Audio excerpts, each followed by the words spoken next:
before you get too mad at me, I do want to start off by saying this game is a masterpiece. Oh, brother! When it comes to the Country series, you won't find a single bad game in the mix. We're talking about some of the tightest platforming, freshest visuals, and the music. Yeah. Compared to the original, Donkey Kong Country 2 takes a massive leap in all of these elements, and the world certainly knows this. Just look it up online and you will see countless accolades, the best platformer, a perfect sequel. I even asked y'all which game was your favorite, and DKC2 came through without breaking a sweat. This makes it so much fun to make this video. There's never been a bad DK game, but none of them are perfect. Simply put, I think Donkey Kong Country 2 has a handful of flaws that I never see anyone talking about, so I want to take some time to elaborate on them. And just to be clear, this is a personal take. I have always felt that this title has the highest highs as well as some miserable lows, so I will definitely give this game credit where it's due. I mean, come on, don't you think a perfect sequel can stand up to a little criticism? Some of y'all are gonna be mad at me. Let's begin. If you only considered the first third of DKC2, then I would happily agree that this is the best game in the franchise. This opening takes the bar set from Donkey Kong and shoots it into orbit. You start on a pirate ship with no music whatsoever, just letting you soak in the crashing waves and the creaks of the bow. Eventually, a tiny tune starts wrapping itself around your mind, a simple melody, but one that inspires hope and adventure. As you make your way through the first zone, this musical momentum continues to build. Every level takes place directly after the last, creating this progressive continuity of play. The backgrounds are wonderfully dynamic, setting a sea at sunset, the rush of wind climbing a mast, diving deep into a rotting hole, searching every corner for secrets and treasure that's just begging to be found. I love that the swimming sections break up the flow of action by jumping out of the water, something you couldn't do in the original. This makes every level feel far more dynamic, and they implement such fun ideas with the hot water and the ice. All of this culminates with a fight against Crow, a huge improvement in the boss design. No longer are we looking at a couple of bops to the head for an easy dub. Each encounter has its own rules and puzzle-like design to make for unique and challenging fights. This moves us into Crocodile Cauldron, a brilliant volcano section with tightened platforming and unique balloon mechanics, finishing with a fight against an evil sword. Then you head to the Key, which only improves on the fine-tuned difficulty and rapidly changing environments, hitting a perfect rhythm that gets you in the zone to enjoy a precise adventure. The last stage before the boss is Bramble Blast, a level who needs no introduction.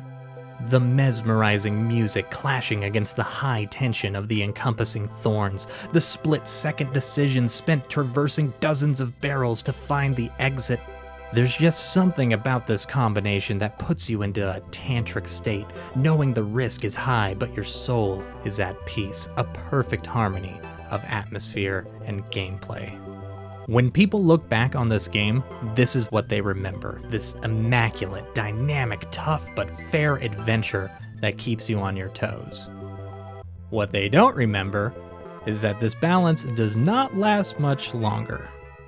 The moment you step into Crazy Crimland, you take a leap from hard but fun to absolutely brutal. You never realize how tight a 4x3 display is until you play this game. So many moments that are absolutely out of your control come crashing from the sidelines, stealing a Kong or ending your run. You could chalk this up as various learning experiences, and you can also find a few moments like this back in the original, but with all the improvements this game brings to the table, it seems like a genuine middle finger to your enjoyment. Sticking to these honey traps already feels like a terrible way to increase the difficulty, but this is just the beginning. You'll quickly find that they expect so much more from you down the line. This horrific vertical section is just a flat-out pain to traverse, creating these moments where you're totally lost and a wrong move can set you way back in a level. They take that frantic energy from the key and poison it with the ghostly ropes, setting up these ridiculous timers and finicky controls to make it all too easy to blunder your jumps. Gusty Glade brings weather elements into the mix, and I refuse to think that anybody has ever felt like they earned a failure by the turn of the wind. Thank God they decided to double down on this effect in the Windy Well, completely taking the jumping controls out of your hands and asking you to figure out the tight windows of dipping under Zingers.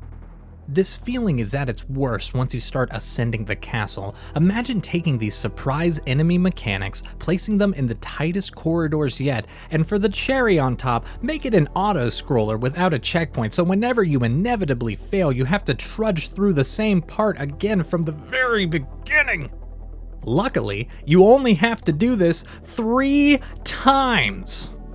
If you want a more direct example of this overtuned difficulty, just look at Web Woods. The opening premise is great. You get this foggy woodland area to traverse and quickly find an animal buddy to mix up the style of platforming. You shoot a couple guys, make sure you time your webby platforms correctly, a nice mixture of pre-planned attack and unique obstacles. Then, they slowly take away the ground, forcing you to rely on the platforms you create. No problem, just make sure you shoot the correct way, a nice challenge to cap off a level.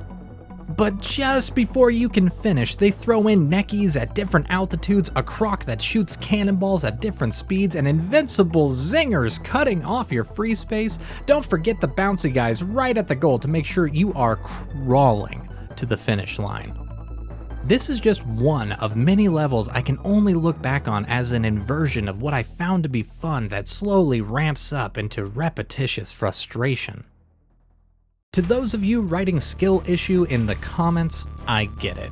You want your victory to be earned. Seeing the credits is not owed to anybody and should represent a mark of honor to your ability. I'm not against that. I am completely against whatever's going on with King Zing Sting. Just look at all these new bosses. So many great ideas carefully created to improve a sore spot in the original, learning the correct patterns, figuring out what will actually do damage, all great things. But when you get here, it's like a complete stranger was asked if they wanted to make a boss battle. This is the only fight where you play as an animal buddy, taking squawks to defeat a giant hornin within a tiny honeycomb cave. You can only damage its stinger, and you shoot your eggs in an arc, meaning only an incredibly well-timed shot will work. This dude moves in the most annoying snake pattern in this tiny spot that we still cannot entirely see, and once you get a couple hits in, he just goes goblin mode with an invincible projectile section. You only get 2 hits to get this done, and you are all but guaranteed to get squashed in a corner. You would think this is enough. But once you get lucky enough to get these hits in, the dude just breaks into mitosis and makes a beeline for you. Pun not intended. Anybody making it to this phase for the first time is gonna be caught off guard and take a hit, causing a majority of people to go from relief to a deep feeling of being cheated by a miserable boss. This isn't to say that our original outing didn't have bad bosses. I think the fight against K. Rool is one of the most frustrating parts of finishing up the game.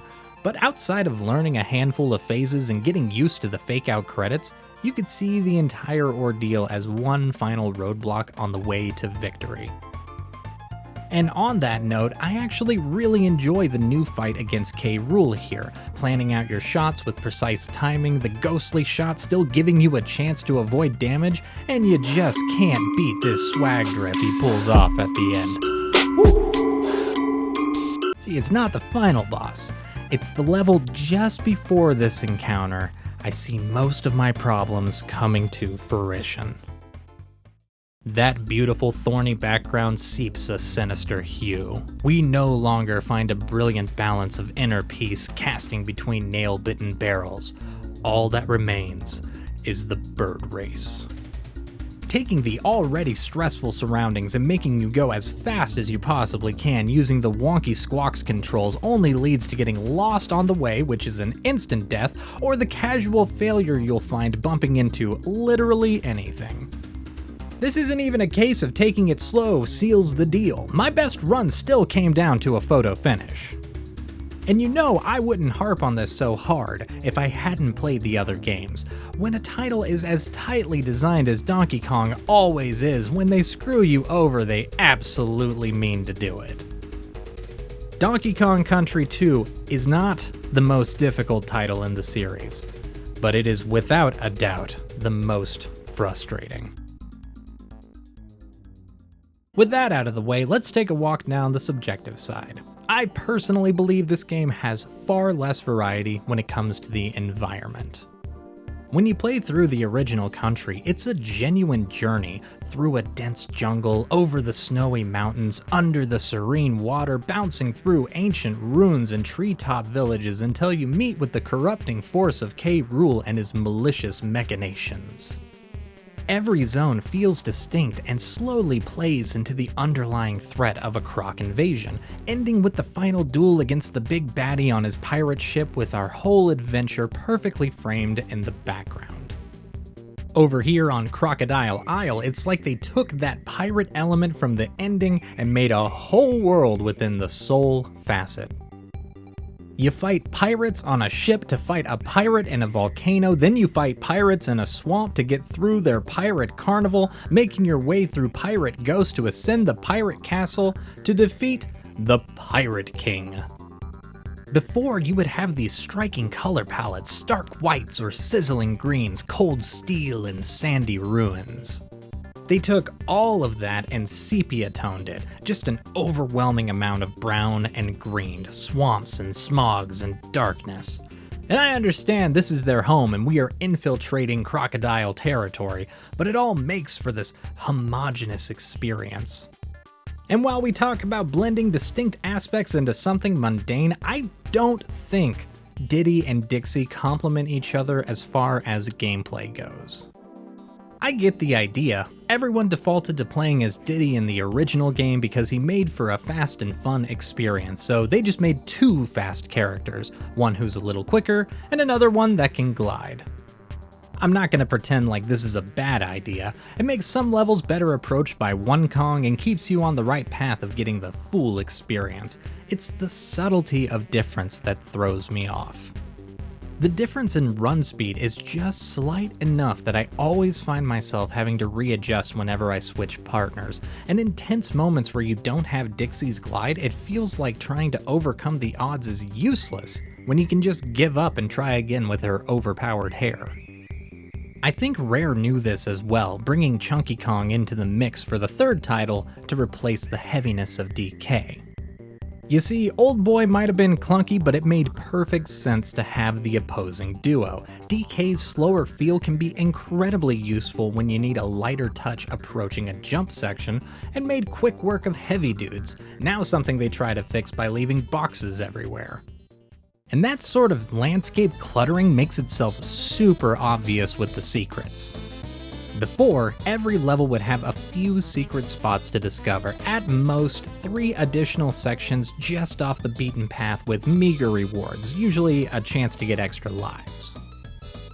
The unnecessary nature of this content made it more of a fun coincidence to give you a little extra boost.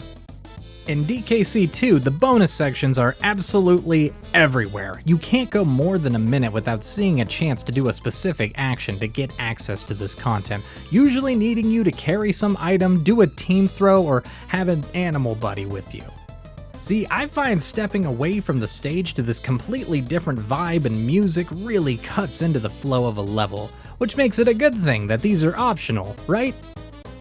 Well, not if you want the real ending. You're gonna need to collect every single one of these Creme Coins if you want to access the final stage and get the full experience. Awesome! I was really hoping we could get even harder content.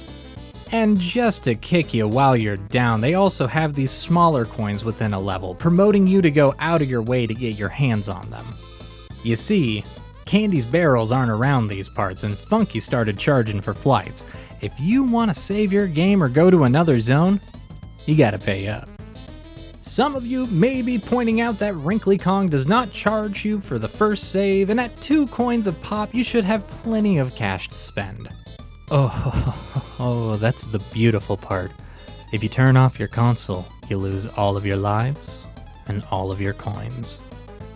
So, if you rage quit after, let's say, this abysmal level where the Zingers refuse to give you enough room, you come back to a completely wiped inventory without any option to go to another zone to stock up. Just you and your handful of equally aggressive levels to try to get back into the swing. Charging someone to save in a platforming game is a horrendous move. I am so glad you died. Look, I want to level with you. This game is still amazing. It's genuinely hard to call into question the structure of a title that I still adore. If you caught me at the right time, I would say the Country series is my favorite franchise. I stand by everything I say, but being overrated does not mean it's anything short of incredible. Donkey Kong Country 2 truly took the first steps to define some of the greatest aspects of games we play today, single-handedly taking the Country series from a fluke success to a powerhouse of one of the greatest genres of gaming. If you love this game, if you don't agree with me, if you think all my points are completely off base, I want to hear from you. Being able to take in different opinions and broaden the horizon is one of the best parts about making these videos. Above all else, I just don't want you to take this video as me being too attached to the first Country title, only thinking that it cannot be good if it's not like my favorite game.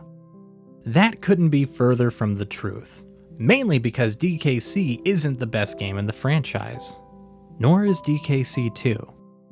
Deep down, deep down, we all know that it's Donkey Kong Country 3! Yeah! As always, I want to give a huge shout out to Lee, Post Mesmeric, and Nathan for supporting the channel through Patreon. If you would also like to help out the channel, consider supporting on Patreon or joining as a member of the channel. You can also join the Discord. We like to hang out there. I really enjoyed making this video. I just really hope nobody took this too seriously. I didn't want to get anybody mad. I know this is a very beloved game, but I want to talk about every single Donkey Kong game. I love them all to death.